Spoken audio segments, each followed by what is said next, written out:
हमारे channel deci flavours की कहानी में आपको खाद्य से भरपूर अनूठा सफ़र मिलेगा, जहां हम आपको भारतीय रसोई सांस्कृतिक के संग ले जाएंगे।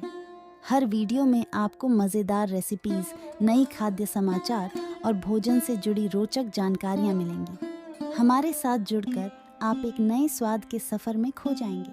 सब्सक्राइब करें और साथ में चलिए, क्योंकि खाना एक कहानी बनाता है। आज हम सेवई के बारे में जानेंगे। हिंदी में सेवई, शाविगे, कन्नड़ में सामिया और संथाकाई तमिल में भारत में लोकप्रिय चावल सेवई का एक प्रकार है। जबकि आमतौर पर चावल से बनाया जाता है, गेहूं, रागी और अन्य जैसे अन्य खाद्यान्नों से बनी किस्में भी पाई जाती हैं। खाद्य इतिहासकार केटी अचाया के अनुसार संगम साहित्य के संदर्भों में पहली शताब्दी ईस्वी के आसपास सेवई और इडियप्पम का उल्लेख है। लोकोपकारा कन्नड़ में एक रसोई की किताब में सेवई बनाने की विधि और इसके लिए इस्तेमाल किए जाने वाले मोल्ड प्रेसर का भी उपयोग है। सेवई अधिकतर ताज़ा चावल के दानों से बनाई जाती है। इसे सूखे सेवई पैक या चावल की छड़ियों से भी तैयार किया जाता है। परंपरागत रूप से घर पर सेवई बनाने में निम्नलिखित चरण होते हैं। स्थान और पारिवारिक रीति रिवाजों के आधार पर मामूली बदलाव के साथ इसे बनाई जाती है। घर की बनी सेवई अक्सर 100% चावल, पानी और नमक के अलावा से बनाई जाती है, जबकि सूखे चावल की छड़ियों में टैपियोका और मकई स्टार्च जैसे योजक होते हैं। कर्नाटक के दक्षिणी हिस्सों में शाविगे अलग अलग स्थिरता वाले विभिन्न अनाजों से बनाया जाता है। जब इसे रागी या बाजरा के साथ बनाया जाता है तो सेवई अधिक मोटी होती है, जबकि जब चावल या गेहूं के साथ बनाई जाती है तो इसकी रेशें पतली होती हैं। सेवई को मीठी या नमकीन डिश के रूप में बनाया जाता है। सामग्री और तैयारी में सेवई इडियप्पम के समान है। सेवई इडियप्पम के विपरीत आमतौर पर नूडल्स के ढेर के बजाय टूटी हुई या कटी हुई होती है। इस तरह सेवई को लगभग चावल के विकल्प के रूप में माना जाता है। इसके विपरीत इडियप्पम को लगभग करी या कोरमा जैसे साइड डिश के साथ अप्पम के विकल्प के रूप में परोसा जाता है।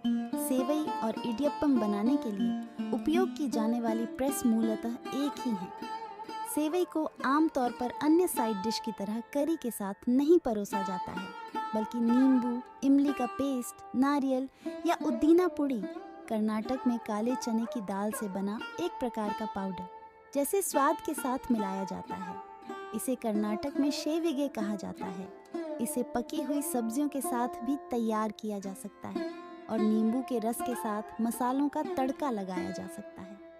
सेवई आमतौर पर तमिलनाडु और अन्य दक्षिण भारतीय समुदायों में नाश्ते या टिफ़िन डिश के रूप में परोसी जाती है, लेकिन इलायची या अन्य मसालों और चीनी के साथ दूध में पकाए जाने पर पायसम जैसी मिठाई के रूप में भी परोसी जाती है। तमिलनाडु में कोंगू क्षेत्र के व्यंजनों में संथागई नामक इसकी विविधता है और इसे क्षेत्र के विवाह अनुष्ठानों में शामिल किया जाता है। कर्नाटक के मलनाड क्षेत्र में इसे चिकन करी के साथ परोसा जा सकता है।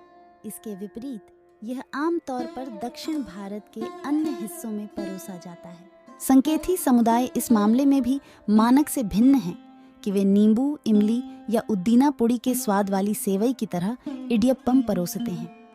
रागी, ज्वार या अन्य अनाजों से बनी सेवई के अन्य प्रकारों को मीठे नारियल के दूध और पिसे हुए चने और तिल सहित विभिन्न खाद्य पाउडर के साथ सादा परोसा जाता है। तमिलनाडु में संथाकाई को अक्सर नींबू, इमली, टमाटर, नारियल और दही के साथ स्वादिष्ट बनाया जाता है और आमतौर पर गर्म खाया जाता है। मैं आशा करती हूँ कि आपको ये जानकारी पसंद आई होगी, तो ऐसे ही महत्वपूर्ण जानकारी के लिए मेरे चैनल को ज़रूर सब्सक्राइब और लाइक शेयर करिए।